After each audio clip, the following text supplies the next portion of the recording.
তোমাদেরকে আমি আসসালামু আলাইকুম। ওয়ালাইকুম আসসালাম। তো তোমাদেরকে আমি ওই গত ক্লাসে বলেছিলাম যে আজকে ন্যারেশন নিয়ে ডিসকাশন করব। কিছুটা ন্যারেশন নিয়ে ডিসকাশন করেছি, হ্যাঁ ওয়ালাইকুম আসসালাম। ন্যারেশন নিয়ে ডিসকাশন করেছি। তো আজকে আবার আমরা বিস্তারিতভাবে তোমাদের কিছু কাজ দিয়েছিলাম যে এই কাজগুলো তোমরা বাসায় করবে। ওই আমরা জানি যে ন্যারেশন করার জন্য যে বিষয়গুলো আমাদের প্রয়োজন, অর্থাৎ ওই যে ওই ইয়েগুলা, এই টেন্সের রুলসগুলা বা এই স্ট্রাকচারগুলা, তারপর হলো যে বিষয়গুলো তোমাদের লাগে, এগুলো আশা করি তোমরা দেখেছো। তো এখন আমরা নতুন করে স্লাইডের মাধ্যমে নতুনভাবে সেই ক্লাসটা নিচ্ছি। আশা করি আজকের ক্লাসটা তোমাদের জন্য অনেক বেশি ইফেক্টিভ হবে এবং তোমরা সবাই ক্লাসে মনোযোগী থেকে ক্লাসটা করার চেষ্টা করবে। সবাই কি শুনতেছো? জি স্যার। জি স্যার। সবাই খুব অ্যাটেন্টিভলি পার্টিসিপেট করবে। আমার মনে হয় ক্লাসটা মনোযোগ দিয়ে করলে তোমাদের প্যাসেজ ন্যারেশন বা ন্যারেশনের সমস্যা অনেকটাই সমাধান হয়ে যাবে।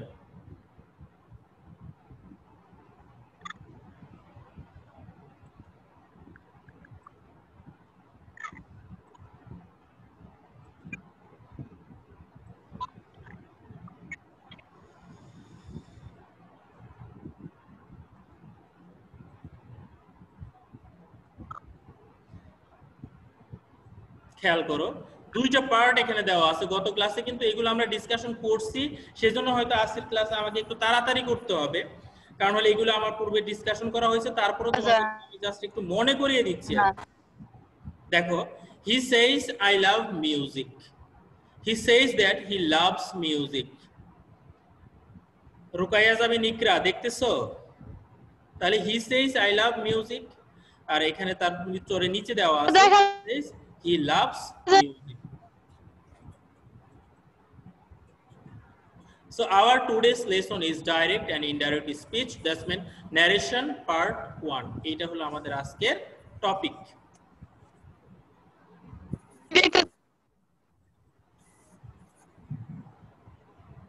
সবাই কি দেখতেছো? জি স্যার। আর কোনো সমস্যা হচ্ছে না তো? না স্যার। না স্যার।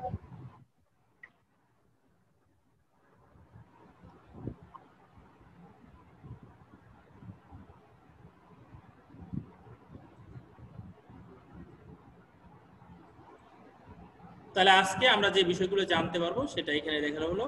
তাহলে স্পিচটা কি সেটা আগে দেখো, উদাহরণটা দেখলে হয়তো তোমাদের আরেকটু বুঝতে সুবিধা হবে। Excuse me, can you tell me something please, can you tell me the time please.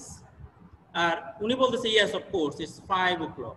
এই যে দুইজনের মধ্যে এই যে কনভারসেশন, এই কনভারসেশনগুলোই দেখো স্পিচ। মানে এইটা স্পিচটা অর্থাৎ একজনের কথোপকথনটা দুই ভাবে হইতে পারে। কি কি ভাবে? যেমন ধরো বলো, Taleb said to me I have done my duty. Direct বললো যে তালেব বললো যে সে তার দায়িত্ব পালন করেছে। আবার সেই কথাটা তালেবের কথাটা অন্য একজন বলতে পারে, Taleb told me that he has done his duty. বলো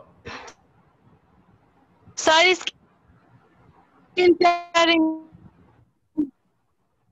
তাহলে Talib told me that he had done his duty. তাহলে তালিবের কথাটা অন্য একজন বলল। হ্যাঁ, তাহলে এই যে এই কথাটা এই যে সরাসরি বললো এবং তার কথাটা অন্য একজন বলল। আমাদের এই স্পিচ যেটা আমরা আজকে পড়তেছি সেটা হলো ক্লাসিফিকেশন হলো এই দুইটা, একটা হলো ডাইরেক্ট স্পিচ আর একটা হলো ইনডাইরেক্ট স্পিচ। শক্তি দেখতেছো? একটা হলো ডাইরেক্ট স্পিচ আর একটা হলো ইনডাইরেক্ট স্পিচ। তাহলে ডাইরেক্ট স্পিচ কাকে বলে? Speech spoken directly by the speaker is direct speech. যে স্পিচটা স্পিকার ডাইরেক্টলি বলবে, যেমন এই যে এখানে বলছে Talib shed to me I have done my duty. তাহলে বলছে আমি আমার দায়িত্ব পালন করছি। কিন্তু যখন সেই তালেবের কথাটা অন্য একজন বলবে যে Taleb told me that, Taleb আমাকে বলল যে সে তার দায়িত্ব পালন করেছে, সেটা হলো ইনডাইরেক্ট স্পিচ। অর্থাৎ তালেবের কথাটা অন্য একজন বললো আর তালেব যখন সরাসরি বললো, যখন সরাসরি বললো সেটা হলো ডাইরেক্ট স্পিচ, যখন অন্য একজন বললো সেটা হলো ইনডাইরেক্ট স্পিচ। আশা করি তোমরা বুঝতে পেরেছো। আরেকটু সুবিধার জন্য তোমাদেরকে এখানে স্লাইড করে দেওয়া হয়েছে যে ডাইরেক্ট এবং এইগুলো ক্লাসিফিকেশনগুলো কিভাবে হয়। দেখো, he said to me you are my best friend. দুইটা অংশ খেয়াল করো, এটা একটা অংশ, এইটা একটা অংশ। ঠিক তেমনি there are two parts in a direct speech. একটা ডাইরেক্ট স্পিচে যেটা একজনে সরাসরি বলে সেখানে দুইটা অংশ থাকে। একটা হলো দেখো এই যেখানে দেওয়া আছে হি সেড টু মি, আরেকটা হলো you are my best friend. খেয়াল করছো তোমরা? বিষয়গুলো কিন্তু তোমরা জানো, আমি জাস্ট একটু মনে করে দিচ্ছি তোমাদেরকে। তাহলে হি সেড টু মি এটা একটা অংশ, আবার you are my best friend এটা অংশ। তাহলে দেখো এই যে হি সেড টু মি এটা হলো রিপোর্টিং ভার্ব, খেয়াল করো। হি সেড টু মি এটা হলো রিপোর্টিং ভার্ব, আর you are my best friend এটা হলো রিপোর্টেড স্পিচ। খেয়াল করতে হবে, কারণ হলো এগুলো একটু পরে যখন রুলস করব তখন তোমার লাগবে, এগুলো তোমরা প্রয়োজনে স্ক্রিনশট দিয়ে রাখো। তাহলে রিপোর্টিং ভার্ব এবং রিপোর্টেড স্পিচ। আরো সহজভাবে বোঝার জন্য বলতে পারো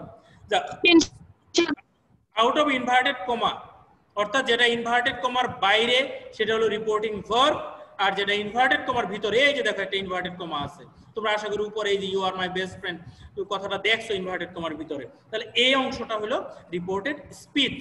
তাহলে এই অংশটা হলো, তাহলে ইনভার্টেড কমার বাইরের অংশ সেটা হলো রিপোর্টিং ভার্ব, আর ইনভার্টেড কমার ভিতরের অংশ সেটা হলো reported speech.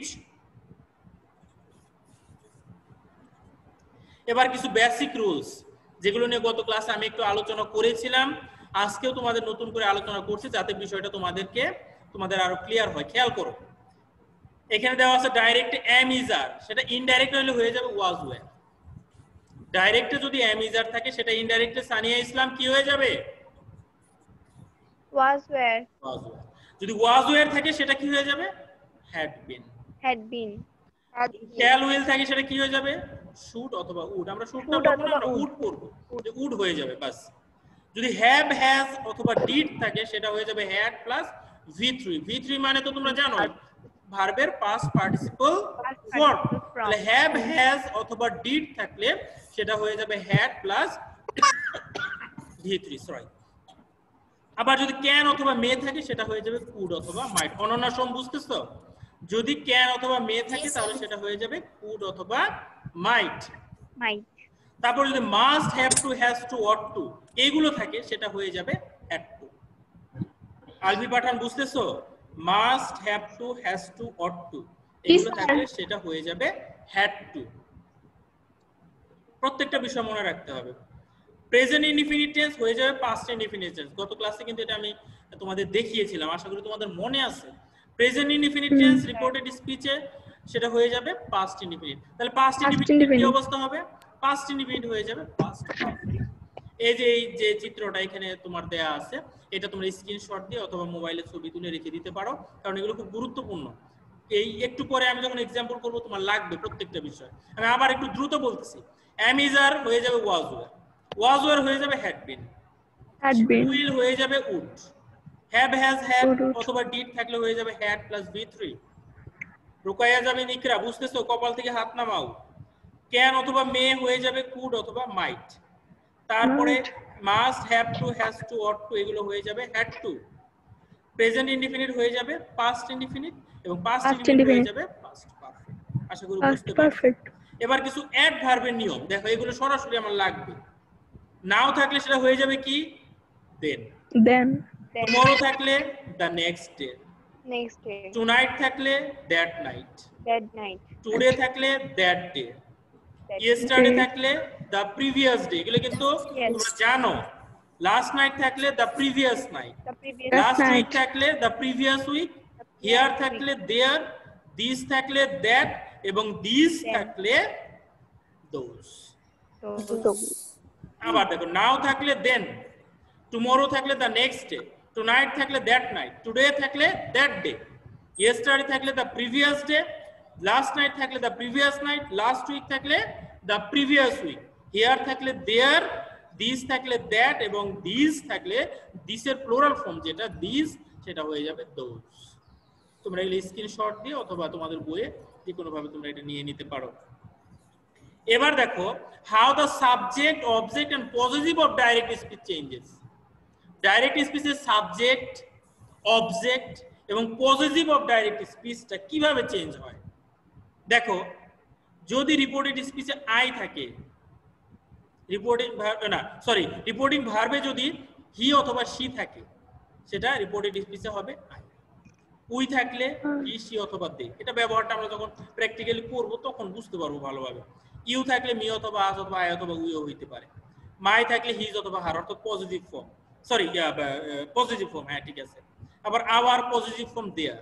Your positive form ইওরই হয়, আমরা মাই করবো না, ইওরই ধরো। আর হি সি দে এগুলো নো চেঞ্জ, আমরা জানি থার্ড পারসন চেঞ্জ হয় না। আমি তোমাকে আরো সহজভাবে বলে দিই, মনে রাখবা যদি ফার্স্ট পারসন হয় তাহলে সেটা হবে সাবজেক্ট অনুযায়ী, যদি সেকেন্ড পারসন হয় সেটা হবে অবজেক্ট অনুযায়ী, আর যদি থার্ড পারসন হয় সেটা কোনো চেঞ্জ হবে না। গত ক্লাসে বলছিলাম, আশা করি আজকে আবার বলি, যদি ফার্স্ট পারসন হয় সাবজেক্ট অনুযায়ী, যদি সেকেন্ড পারসন হয় অবজেক্ট অনুযায়ী, আর যদি থার্ড পারসন হয় নো চেঞ্জ। ইকরা বুঝতেছো? জি স্যার। তাহলে দেখো একটু খেয়াল করো উদাহরণটা, মনোযোগ দিয়ে খেয়াল করবা। যদি থাকে সাবজেক্ট সেট টু অবজেক্ট, সেটা পরিবর্তন হয়ে যাবে সাবজেক্ট প্লাস টুল প্লাস অবজেক্ট। সেটা পরিবর্তন হয়ে যাবে সাবজেক্ট ওই সেট টুর জায়গায় টোল্ড প্লাস অবজেক্ট, তারপরে বসবে দ্যাট, তারপরে reported speech with desirable change, মানে তো বুঝোই যে এতক্ষণ যেটা বললাম যে প্রেজেন্ট ইনডিফিনিট হলে past indefinite, present continuous, past continuous বা অন্যান্য যে ফাংশনগুলো আছে সেই ফাংশনগুলো ওইভাবে পরিবর্তন হবে, এটা আমরা জানি। তাহলে এবার উদাহরণটা দেখো, এটা দেখলে বোঝা যাবে। আলভি পাঠান, তোমার পেছনে মনে হয় তোমার আব্বু আছে, ওনাকে কিন্তু স্ক্রিনে সবাই দেখতেছে। হ্যাঁ বুঝতেছি। আচ্ছা, তাহলে হি said to me I am well, খেয়াল করে এই যে সেড টু মি, খেয়াল করে হি সেড টু মি, এবং এখানে এই যে সেড টু আছে, তারপরে এই যে অবজেক্ট আছে, তাই না? তাহলে এখানে আমরা কি করতেছি দেখো, সেড টুর জায়গায় আমি এখানে নিয়মে কি পড়ছি, টোল্ড হবে, তাই না? কমা ইনভার্টেড কমা উঠে গিয়ে দ্যাট বসবে, কারণ এটা অ্যাসার্টিভ সেন্টেন্স। আমরা অ্যাসার্টিভ সেন্টেন্স জানি তো, গত ক্লাসে আলোচনা করেছিলাম। অ্যাসার্টিভ সেন্টেন্স বিবৃতিমূলক সেন্টেন্স, তাই না? Interrogative sentence question sentence, imperative sentence আদেশ নিষেধ অনুরোধ, এগুলো কিন্তু আমরা জানি, তাই না? ওগুলো নিয়ে আর বিস্তারিত আলোচনা করছি না। তাহলে হি সেড টু মি দ্যাট, এখন আই কোন পারসন? First person. আমি একটু আগে বলেছি ফার্স্ট পারসন হলে কি অনুযায়ী হবে? সাবজেক্ট অনুযায়ী। সাবজেক্ট কে? হি। এই দেখো হি বসছে। এবার আই অ্যাম ওয়েল, এটা কোন tense? Present indefinite tense. Present indefinite tense কি হয়ে যায়? Past indefinite tense. আবার প্রথম থেকে বলতেছি, হি said to me I am well, তাহলে হি টোল্ড মি, দেখো এই যে স্ট্রাকচার, সেড টু থাকলে কি হয়ে যায়? টোল্ড দিলাম, অবজেক্ট মি বসলো, কমা এবং ইনভার্টেড কমা উঠে গিয়ে দ্যাট বসলো। I first person, first person হলে রিপোর্টিং ভার্বের সাবজেক্ট অনুযায়ী, রিপোর্টিং ভার্বের সাবজেক্ট হলো হি বসলো।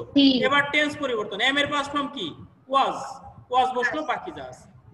বুঝতেছো তোমরা? জি sir. Sir.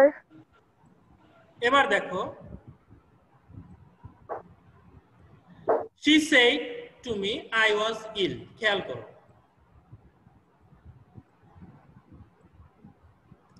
she said to me that I was ill, তাইলে দেখো she told me, said to জায়গায় told, এটা তো বুঝতে পারছো তোমরা? আলবি পাঠান বুঝতেছো তো?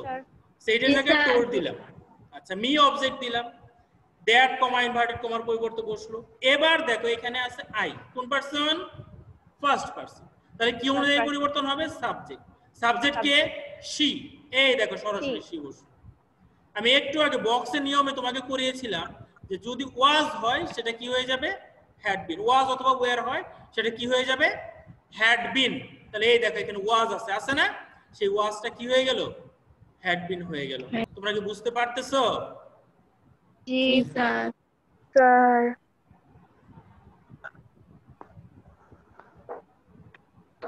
পরের রুলস দেখো, Suman said I will meet you tomorrow, দুইটা বিষয় এখানে জড়িত, উইল আছে এবং টুমরো আছে, এগুলা রেড কালার করা হয়েছে তোমাদের বোঝার সুবিধার্থে। দেখো সুমন said, তাহলে সুমন told দিলাম, সেইডও রাখতে পারো সমস্যা নাই, told দিলাম, কমা এবং ইনভার্টেড কমা উঠে গিয়ে দ্যাট বসলো।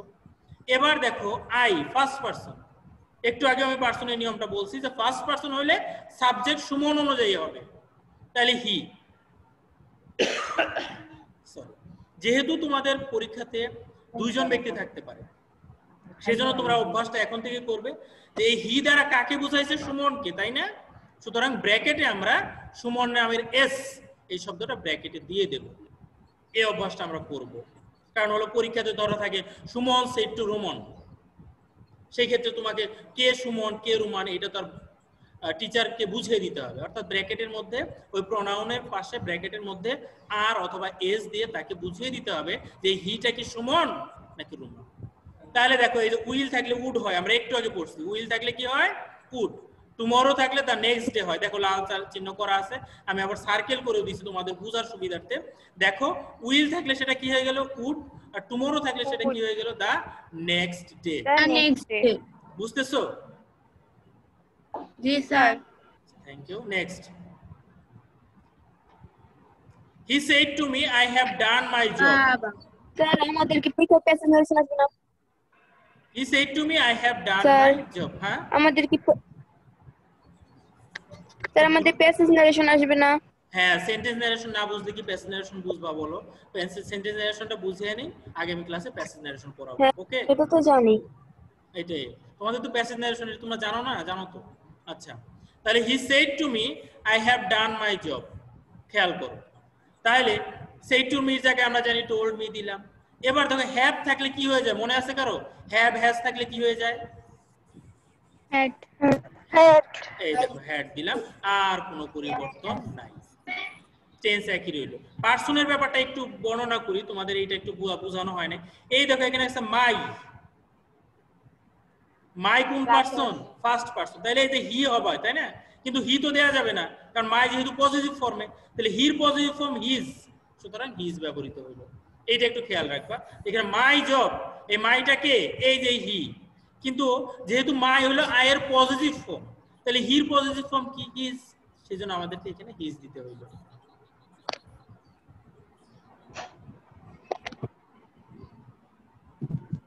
দেখো mister Bean did the best last night, তাহলে দেখো ডিড আছে, ডিড থাকলে রুলসটা কি কারো মনে আছে?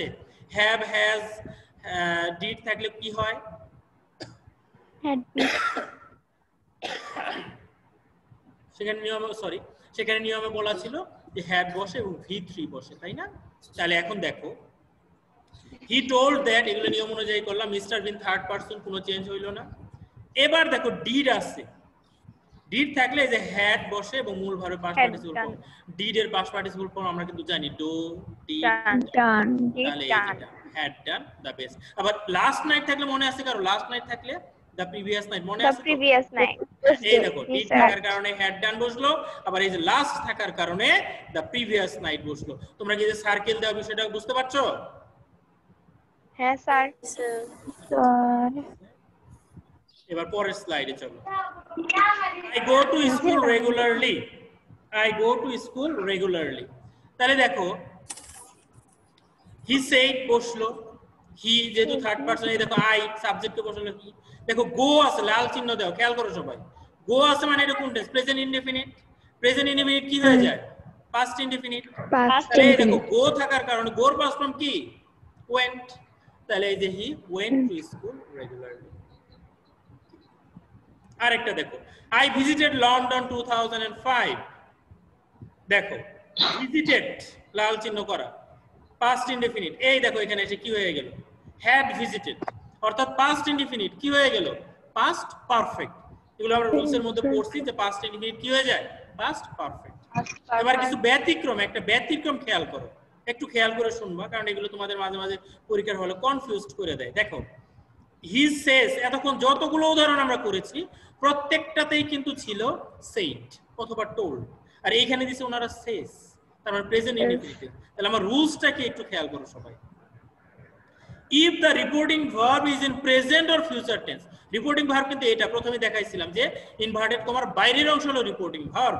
তাহলে রিপোর্টিং ভার্ব যদি প্রেজেন্ট অথবা ফিউচার টেন্স হয় তাহলে there will be no change of verb in the reported speech. Reported স্পিচের ভার্বের কোনো পরিবর্তন হবে না। দেখো হি সেজ থাকার কারণে এইখানে আমরা দেখো এই যে দেখো my mother loves me more than her life, এই দেখো এখানেও আছে হিজ মাদার লাভস হি মোর দ্যান হার লাইফ। এই দেখো লাভস লাভস, ভার্বের কোনো পরিবর্তন হয়েছে? ভার্বের কোনো পরিবর্তন হয়েছে? না স্যার। ভার্বের কোনো পরিবর্তন হয়নি, অর্থাৎ প্রেজেন্ট টেন্স ছিল এখানে লাভ, এখানে প্রেজেন্ট টেন্স লাভ। কেন? কারণ এই যে এখানে সেস আছে। বিষয়টা কি বোঝা গেল? এটা তোমাদের যে সিলেক্টেড বই সেই বইয়ের 1 নাম্বার রুলসে দেওয়া আছে, তোমরা একটু দেখে নিবা। দেখে স্যার এটা আরেকবার একটু বুঝিয়ে দেন। আচ্ছা এই উদাহরণটা দেখো, এটা দেখলে বুঝতে পারবা। আচ্ছা স্যার। এই উদাহরণটা দেখলে বুঝতে পারবে একই উদাহরণ আর কি। খেয়াল করো, দ্য স্টুডেন্ট সেজ, এখানে কি দেওয়া? সেজ, তার মানে প্রেজেন্ট টেন্স, তাই না? তাহলে প্রেজেন্ট টেন্স হইলে শুধু পারসন পরিবর্তন হবে, টেন্সের কোনো পরিবর্তন হবে না। খেয়াল করো, have, has, he has completed আর আই হ্যাভ কমপ্লিটেড, টেন্স তো একই, তাই না? আয়ের পরিবর্তে আয়ের পরে হ্যাভ হয় সেজন্য হ্যাভ হইলো, আর হির পরে হ্যাজ হয় সেজন্য হ্যাজ হইলো, কিন্তু টেন্স কিন্তু দুইটাই প্রেজেন্ট পারফেক্ট টেন্স, অর্থাৎ হ্যাভ অথবা হ্যাজ বসলো এবং মূল ভার্বের দেখো completed, completed past participle form বসলো। কেন? কারণ এখানে সেস আছে, এই যে দেখছো, ও সরি, কারণ এই দেখো এখানে সেস আছে, এই দেখো এখানে সেস আছে, পেয়েছো? এখানে সেস থাকার কারণে এখানে আমাদের পারসন পরিবর্তন হইলো। এই দেখো আই ফার্স্ট পারসন, সেটা হয়ে গেল হি থার্ড পারসন।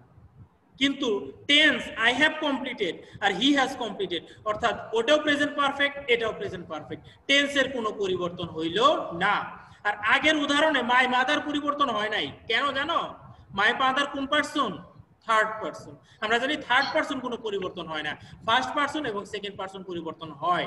পারসন পরিবর্তনের নিয়মে তোমাদের দেখিয়েছিলাম যে ফার্স্ট পারসন এবং সেকেন্ড পারসন পরিবর্তন হয়, কিন্তু থার্ড পারসনের কোনো পরিবর্তন হয় না। না। আরেকটা উদাহরণ, এটা মনে হয় তোমাকে বুঝতে আরেকটু সহায়তা করবে যে বুঝছিল না। দেখো, the man says I will lead a corruption free life. তাহলে দি ম্যান সেজ দ্যাট, বুঝছো তো এই পর্যন্ত? হি, হি হইলো কেন? এই দেখো I first person, first person হলো সাবজেক্ট অনুযায়ী, সাবজেক্ট কি? দ্য ম্যান, যেহেতু সিঙ্গুলার সেজন্য হি। এবার দেখো এখানে উইল আছে, এখানে উইল আছে, অর্থাৎ টেন্সের কিন্তু কোনো পরিবর্তন হইল না, টেন্স একই রইল, কিন্তু দেখো পারসন পরিবর্তন হয়ে গেল। আই ফার্স্ট পারসন ছিল, কিন্তু এখানে হি থার্ড পারসন হয়ে গেল। অর্থাৎ রিপোর্টেড স্পিচে, সরি রিপোর্টিং ভার্বে যদি পাস্ট না থেকে অন্য কিছু থাকে, অর্থাৎ প্রেজেন্ট থাকে, প্রেজেন্ট পারফেক্ট থাকে, ফিউচার থাকে, অর্থাৎ এখানে সেট না থাকে অন্য যে কোনো কিছু থাকলে তুমি শুধু এখানে পারসন পরিবর্তন করবা, টেন্সের কোনো পরিবর্তন করবা না। এই ব্যবহারটা অতটা বেশি না, খুব কম আসে, আসে না বললেই চলে, কিন্তু তারপর আমাদের জানা প্রয়োজন, সেজন্য আমরা জেনে নিলাম। তোমরা এগুলো প্র্যাকটিস করবে। নেক্সটে দেখো, কয়েকটা রুলস তোমাদের মনে রাখতে হবে। Universal truth will not be changed, চিরন্তন সত্য কখনোই পরিবর্তন হবে না। যেমন ধরো, father said evil always remain in evil, খারাপ সবসময় খারাপই থাকে, মন্দ সবসময় মন্দই থাকে। বলো বলো, তাহলে চিরন্তন সত্য কখনো পরিবর্তন হবে না, অর্থাৎ যা আছে। তাহলে father said that evil always remains in evil, কোনো চেঞ্জ হবে না। আবার আরেকটা উদাহরণ, sinner will suffer in the long run, তাহলে the teacher said that sinner will suffer in the long run, শুধু কমা এবং ইনভার্টেড কমা উঠে কি একটা দ্যাট বসবে, তাছাড়া সেন্টেন্সের আর কোনো পরিবর্তন হবে না। এবার এখানে কিছু পেয়ার ওয়ার্ক দেওয়া আছে, এগুলো যেহেতু ক্লাসরুমে এটা করার প্রয়োজন নাই তোমাদের এখন বাইরে। এবার হোমওয়ার্ক গুলো তোমরা একটু স্ক্রিনশট দিয়ে নাও, আগামী ক্লাসে এগুলো তোমরা প্র্যাকটিস করবে, আমি এগুলো ধরবো আর কি আগামী ক্লাসে, এগুলো একটু ডিসকাশন করে পরে আমি আগামী ক্লাসে তোমাদের প্যাসেজ ন্যারেশনে ঢুকবো সরাসরি। তো তোমরা এটা সবাই স্ক্রিনশট দিয়ে নিয়ে নেছো? জি স্যার। মাত্র 5টা শব্দ, আশা করি পারবে, আর না পারলে আমি হেল্প করব, তোমরা চেষ্টা করো, পারবে। তো নেক্সট ক্লাসে আবার দেখা হবে সবার সাথে, সবাই ঠিকমতো এগুলো প্র্যাকটিস করবে। নেক্সট ক্লাসে আবার দেখা হবে, আবার বিষয়গুলো নিয়ে আমরা আলোচনা করব। সবাইকে ধন্যবাদ, সবাই ভালো থাকো, নিরাপদ থাকো, সুস্থ থাকো। আল্লাহ হাফেজ। আসসালামু আলাইকুম। আসসালামু আলাইকুম। আসসালামু আলাইকুম। ওয়া আলাইকুম আসসালাম।